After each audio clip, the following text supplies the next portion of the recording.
What's up, entrepreneurs? You have the solution to a problem, but if the people who need that solution still aren't buying, it's because they don't believe you.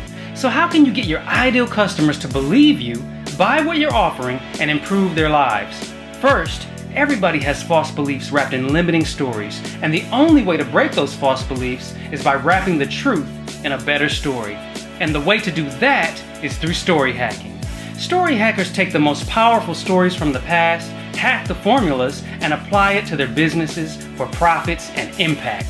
I'm Dave Anderson, and my goal is to turn every funnel hacker and every entrepreneur into an expert storyteller using the power of story hacking. That's what this podcast is all about. And remember, guys, your story isn't finished. Hey everybody, welcome to the show. I hope you're having a great day. Today we are going to talk about the Matthew Principle. And the Matthew Principle comes from a Bible verse, the words of Jesus in the book of Matthew. He says, "To him who has everything more shall be given, and to him who has nothing, everything shall be taken." And economists use this, and what it refers to is something they call accumulated advantage and also disadvantage. So basically what it means is, as you stray off the path, the probability of straying further off the path increases exponentially. Not linearly, but exponentially. So linearly would be like 1, 2, 3, 4. Exponentially would be 2, 4, 16, like that. 2, 4, 16, 32. So the inverse of that, though, as you make incremental improvements, the probability of further improvements also increases exponentially.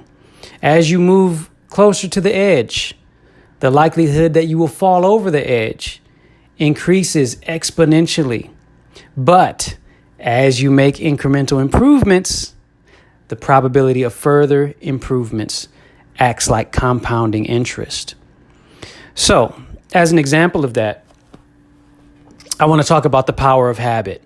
I was listening to a podcast with the author of a book called Atomic Habits, and he was talking about the British cycling team. So at one point, the British cycling team, they hadn't won a Tour de France in 100 years. Tour de France had been around for 100 years, and they had never won. And the last gold medal they won was in 1908. So they brought in this new performance coach, and the performance coach believed in something called the 1% improvement theory. So he said, in every category, we're going to make 1% improvements.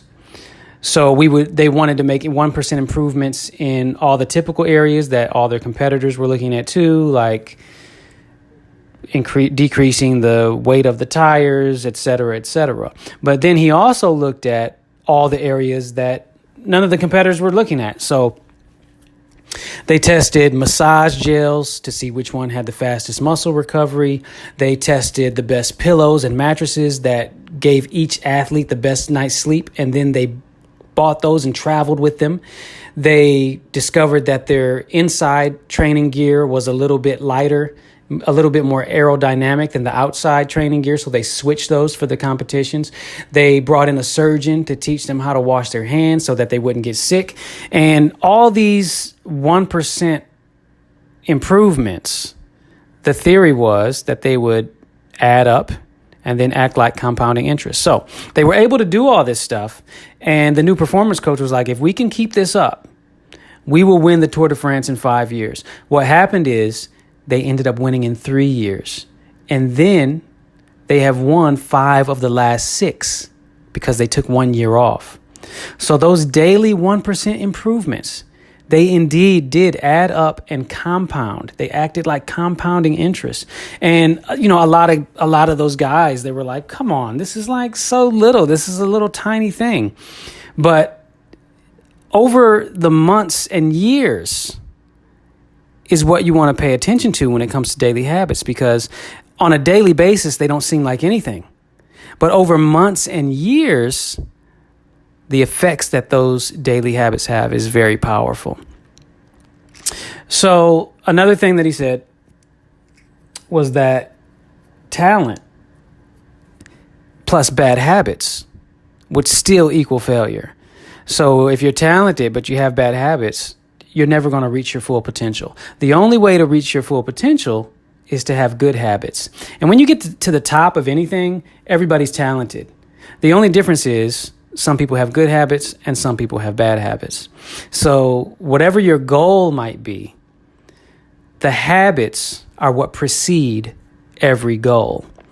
And also, you might think, maybe luck has a lot to do with it. Well, luck does have something to do with it, but the thing that you can control is your habits. And your habits will determine how prepared you are, and luck is when preparation meets opportunity. So the habits, the daily habits, that's going to determine even a lot of your luck. And no matter what your talent level is, the daily habits are going to determine, how much of your full potential you can reach. I mean, everybody has a potential. It seems to be almost unlimited. But how are you ever going to find out what your full potential is if you have bad habits? It just can't be done. So another thing that you can do if you want to improve your habits is to restructure your environment. So, for example, if you want to make sure that you exercise every day, then get your running clothes and your running shoes out and put everything out, set it up, put it out before you go to bed every night. Then when you wake up, it's right there. You put it on, you go run. If you have exercise equipment, put it where you can see it, where you're going to have easy access to it, where you're going to keep passing by it, and so that you'll use it. And it doesn't have to be just things in your physical environment. Your phone, there's apps that will make everything on your phone grayscale. So it'll just be shades of gray. And you might think that that's silly, but they've studied this, and it makes you less likely to even want to click on the apps on your phone. These app developers, they know what they're doing. The app designers, they know what they're doing. They know what is going to release pleasurable drugs in your brain like dopamine. They're making these things bright and beautiful and enticing, and they shake and wiggle and give you haptic feedback when you touch them, and they know how to get you addicted, and that's what they do. So you can get an app like that. There's another app that makes your home screen all black, and then at the bottom it just has 4 apps, and these would be apps that would support your good habits. So it would be like the Audible app, the Kindle app, your podcast app, any kind of app that's going to support good habits. So basically, when it comes to restructuring your environment, to put that in a nutshell, what you're trying to do is you're trying to make all of the bad things less colorful, further away, less vibrant, less attractive. All the good things that are good habits, you want to make them closer to you, more vibrant, more colorful, more appealing. You get the point. So every action that you take, another thing that can motivate you when it comes to good habits, think about it like this. Every action that you take is one vote for the type of person you're becoming. It's one vote for the type of person you want to become. It's one vote for the person you will become. Every action. Every time you pick up that snack, that's a vote. Every time you pick up your phone, that's a vote. Every time you open your computer, that's a vote, depending on what you do on any of these devices. Every time you decide to go to one place and not another place, that's a vote for the type of person you're going to become. And any result that you get, it's a measure of your habits. Your weight, it's a measure of your eating habits. Your bank account, it's a measure of your financial habits. Your knowledge, it's a matter of your learning habits. And goals are important. I'm not saying that it's all about habits and goals don't mean anything. Goals tell you what direction you want to go in. But it's the systems that's going to get you there. So the system would be your daily habits. For example, if you're a writer and your goal is to write a book, your system is writing daily. So your system might be waking up, wash your face, brush your teeth, go sit down at your desk, open your laptop and start writing. Whether you feel like it or you don't feel like it, or you know what to say or you don't know what to say, you just start writing, and you do that for 3 hours every day, no matter what. That's your system. And that's what's going to help you get the goal of writing the book. So, I mean, you take, for example, you might ask yourself, which one is more important? So take, for example, a coach. The coach could focus only on practice and training, and he could ignore the goal of winning a championship and still could win it. But he couldn't ignore the daily habits of practice and training and then just focus on the championship. That wouldn't work. So the systems have to be the default. And then you just check on your goals every now and then. So if you have a goal to clean your room, I mean, you could motivate yourself and you could clean your room. But if you don't have the systems in place, the room is just going to go back to being a junky mess again because you don't have the systems in place to keep it clean. If you have the systems in place, your room will always be clean because you have the systems in place. You have the daily goals and the daily habits that keep your room clean. When it comes to your weight, if you have the daily eating habits that are right, your weight will always be on track. So it's the system, it's the daily habits that are going to determine your outcome. That's going to determine if you get the goal or if you don't. And, it seems small on a daily basis, but just remember, just like an investment, you get that compounding interest. The greatest returns come later with compounding interest. So we as humans, we do focus more on the present than the future. That's one of our weaknesses. But now that you know, knowledge is, what did G.I. Joe say? Knowing is half the battle. So now that you know, you can kind of combat against that in your mind and just set up the daily habits, and then you won't even have to think about it. Eventually, those habits will become ingrained. That's what your brain does. That's what your body does because it wants to conserve energy. So those habits, once you get used to them and you get those grooves set, then it'll just become natural. And the goals that you want to achieve will just happen. And when luck comes along, you'll be ready for it.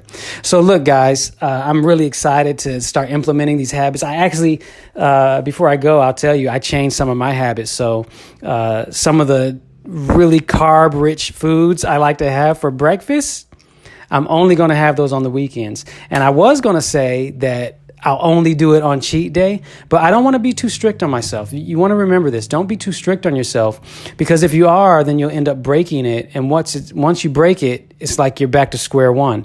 So make an agreement with yourself. Ask yourself, what are you willing to do? And then just do that.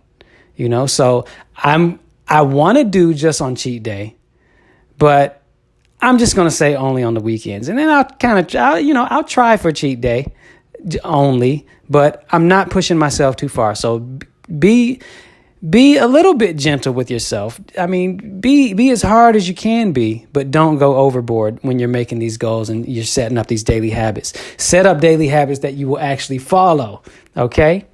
And that's the goal. So in the meantime, I would really appreciate it if you guys click on the link below and tell me what your number one question is about storytelling, about telling your personal signature story, telling the stories of your clients and customers, telling stories that, kind of break all the doubts and false beliefs that your clients and customers have. I want to know what your number one challenge is, what your number one question is that could help you to do that better and more effectively to grow your business.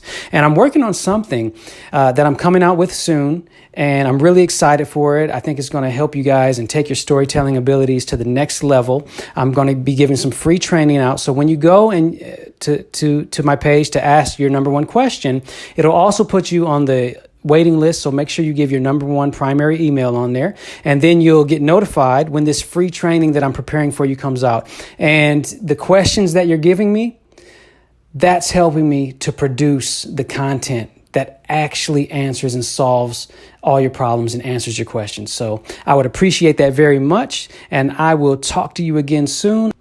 Until then, have a great week.